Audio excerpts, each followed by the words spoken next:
दिनैनि जि तामुलपुर जिल्ला दुलाराय बर' फरायसा आफादाव जि मोनसे जारिमिनारि सान आंनि थाखाय आङो बेखौ बुंनांगोन। दिनै तामुलपुर जिल्ला दुलाराय बर' फरायसा आफादा मावथि फारिया जथुमजों लोगोसे जिखिनि जिल्ला आफादनिफ्राय बारग'नाय बिबानगिरिफोरखौ मान होनाय एबा बिदाय होनाय बे हाबाफारियाव आङो गिबियावनो तामुलपुर जिल्ला दुलाराय बर' फरायसा आफादनिसिम रोजा रोजा साबायखर बावदों। मानो होनब्ला एबसु बादि गोथार आफादाव बिबान लानानै खामानि मावनो मोननाया आङो गिबियावनो बुंगोन बियो खाफालनि बाथ्रा।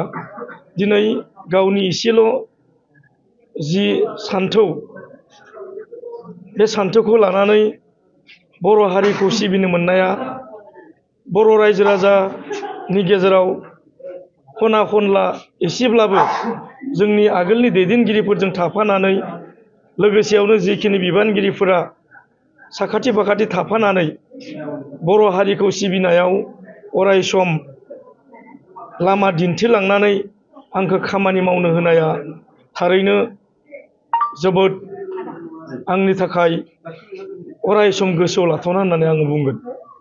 मानो होनब्ला जि समाव आङो दुलाराय बर' फरायसा आफादाव 1998 मायथाइयाव जिहेथु एबसुआव गिबि सोद्रोमा हिसाबै खामानि मावनो मोननानै आङो बै दिननिफ्रायनो एबसुआव बिबान लानानै जिहेथु खामानि मावजेनदोंमोन 1999 आरो 20 मायथाइयाव जेब्ला आङो तामुलपुर जौसिन फरायसालियाव आङो हायार सेकेन्डारि फरायजेनदोंमोन।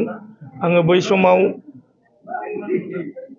बर' एस'सियेसन हिसाबै बेवहाय आङो आफादाव हारिमुनि नेहाथारि महरै आं बिबान मोनजेनदोंमोन।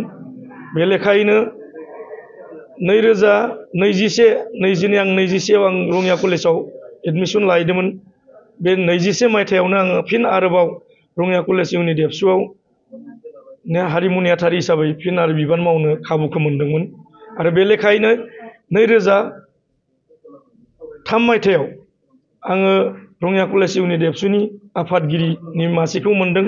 आरो बे समावनो जेब्ला जोंहा बिटिसि सुक्ति जाजेनदोंमोन, बे बिटिसि सुक्ति जाजेननायनि जि मोनसे जोंहा बै समनि बोखाव जायै जोंहा जेरैबायदि नलबारि कामरुप माने बे हिसाबै जोङो बाक्सा जिल्ला बेबायदि जोङो माने बै जेरैबायदि बिटिसि सुक्ति जानायनि 2003 मायथाइयाव आङो नर्थ रंगिया आन्सलिक एबसु हिसाबै आङो सोलोंथाइ नेहाथारिनि बिबानखौ मोनजेनदोंमोन।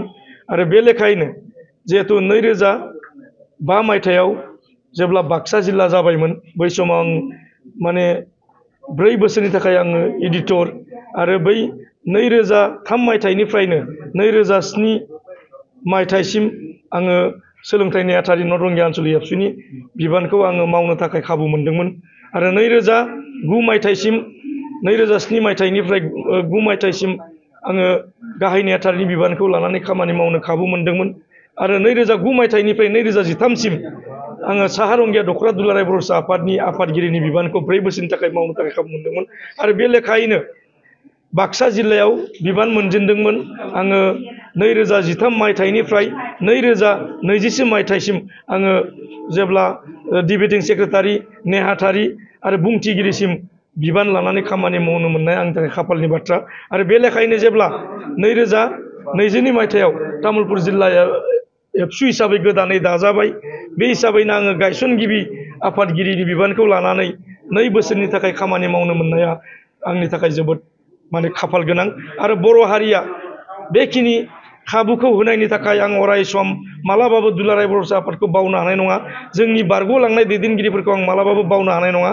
दा दिनैबो आङो एबसुनि खामानि मावनो थाखाय जोबोद गोसो दङमोन, नाथाय मानसिया समजों लोगोसे मोनसे खारफानो गोनां जायो। दिनै समानो थिनदों। आंनि खाफालनि बाथ्रा दिनै बुंनांगोन। नैबे समसिमहालागैल' आंनि खाफालानो बुंदों जे एबसुनि बिबान लानानै खामानि मावनाया थारैनो बे समसिमल'मोन। ओंखायनो आङो दिनै बुंनांगोन। ओंखायनो आङो दिनै खावलायनो लुबैदों दुलाराय बर' फरायसा आफाद बायदि गोथार आफादखौ बर' हारिनि जेसेबां सुबुं जों अराय सम बेखौ जोथोन लानांगोन। ओंखायनो आं खावलायदों फैबाय थानाय समाव दुलाराय बर' फरायसा आफादा जि डिसिसन लागोन, बर' हारिया जि डिसिसन लागोन, आङो दिनै गदोंब्लाबो बर' हारिनि जि माने मावनांगौ खामानि, एबसुआ जि खामानि मावगोन आं मालाबाबो गोजानाव थानाय नङा। बर' हारिया खैफोदाव गोलैनाय, आङो जाय प्लेटफर्माव थानानै खामानि मावा मानो आं एबसुखौ मालाबाबो बावनाय नङा, दुलाराय बर' फरायसा आफादखौ मालाबाबो बावनाय नङा, बर' हारिखौ खैफोदाव गोलैनाय खामानि आं मालाबाबो मावनाय नङा। आरो दिनैनि बे जारिमिनारि साराव आङो तामुलपुर जिल्ला दुलाराय बर' फरायसा आफादखौ आंखौ जिखिनि सन्मान होनानै दिनै बिदाय होबाय, अराय सम आंनि गोसोआव थागोन। जेब्लासिम आङो थांनानै थागोन बै समसिम आङो एबसुखौ मालाबाबो बावनाय नङा।